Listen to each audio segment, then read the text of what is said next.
Hi, welcome to Outlier Live. So let's start with our first story here about the interest rate. So let's get started. So we saw that stock market is really volatile these days, and treasury is treasuries are like literally crossing the 5% mark. Um there are literally two themes in the market today. The first one: will the interest rate come down in near future? That is one of the theme that is driving the stock market a lot. You have seen a lot of volatility right now. It's because of everybody is looking at Fed, what comment Jerome Powell will make, whether the interest rates are going down or they are going to stay where they are right now for a long period of time, and that itself is driving the stock market. We'll get into more details in a second here, but the second theme that is driving the stock market right now is the ongoing war. That's literally, there are a lot of uncertainty in the market, a lot of global geopolitical shift. It may impact the supply chain, it may impact a lot of other things, and then definitely this is one of the second theme that is impacting the stock market right now. Now, I was looking into some of the other news, and I saw that Netflix and Tesla just announced their Q3 earnings. On one hand, Netflix literally beat their Q3 subscriber growth as compared to Q2, and their stock price is kind of going up. On the other hand, the Tesla missed its projections. Now, I was looking into comments from Elon Musk, and right now he's very concerned about the high interest rate, which is true, because as I said earlier, high interest rates are impacting literally every sector out there.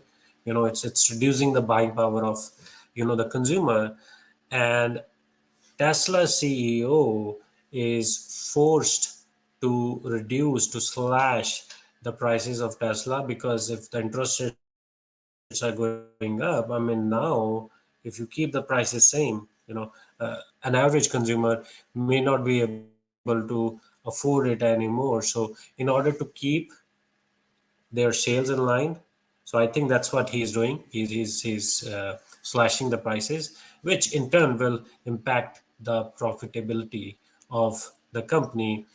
It's safe to assume that pretty much all of the auto sector right now is getting impacted with the high interest rates.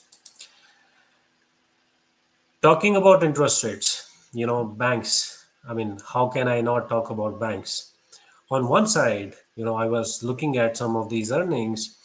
So some of the US regional banks are making more money on the loans, right? Because the interest rates are high. I mean, they can charge more on the loans that they give out. On the other hand, like to retain a customer, like to keep that deposit within the bank, I mean, they have to pay more to their customers. Otherwise, the customers will flee, because they are right now shopping for high yield accounts. I mean, if you get 1% here and if you get like 4% here, I mean, an average customer will think like, okay, yeah, I'm gonna move it here. I mean, they literally do not have that. Yeah, they don't stick around if you are not giving them the similar benefits that other banks or other institutions are giving. So I think that is kind of balancing it out. But there is another factor that we have to consider.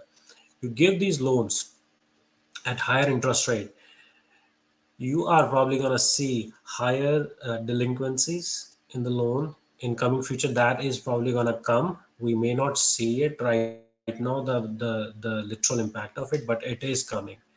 uh, and same thing with commercial real estate. I think that is pretty bad right now, because what is happening is the equity is getting lost, because of these increasing interest rates. And the terms usually, the terms for most of these commercial real estate loans are anywhere from like 3 to 5 years, and many of them are coming due for refinancing in a very short period of time within the next 1 to 2 years. And that is where the problem gonna come, because the owners, the building owners, people like who have office buildings and some of these other commercial real estate, they will not be able to refinance because they can't afford that. I mean, the valuation is not there.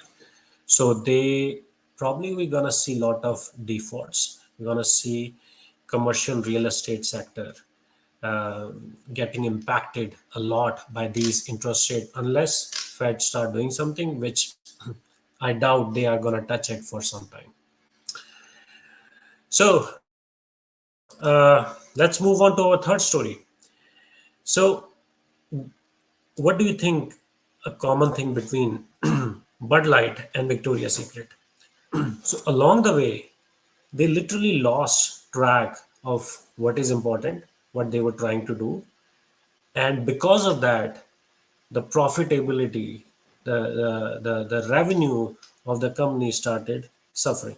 So I was reading about it, and now we are seeing. I mean, at least that's what I'm reading here. According to Victoria's Secret executives, the brand diversity initiatives have not been enough to carry the day financially. I mean, it's no joke. I mean, you want to join the bandwagon what Bud Light is doing. I mean, you probably gonna see the similar consequences.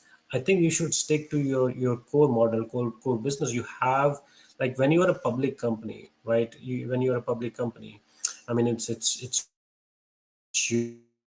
your job, or even if you're running any business, it's your job to make money. I mean, and I think you need to stick with your core values. And just because you want to ride a bandwagon, may or may not work out in the long run. So this is what I was reading. So they were literally following uh, the footsteps of Bud Light, and this is what they have to say.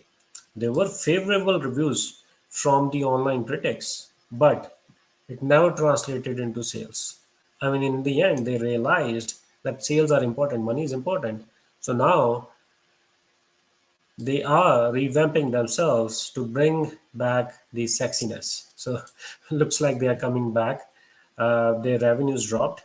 2023 projected revenue are closer to $6.2 billion, which is 5% lower than last year, and which are even lower than what they made in 2020.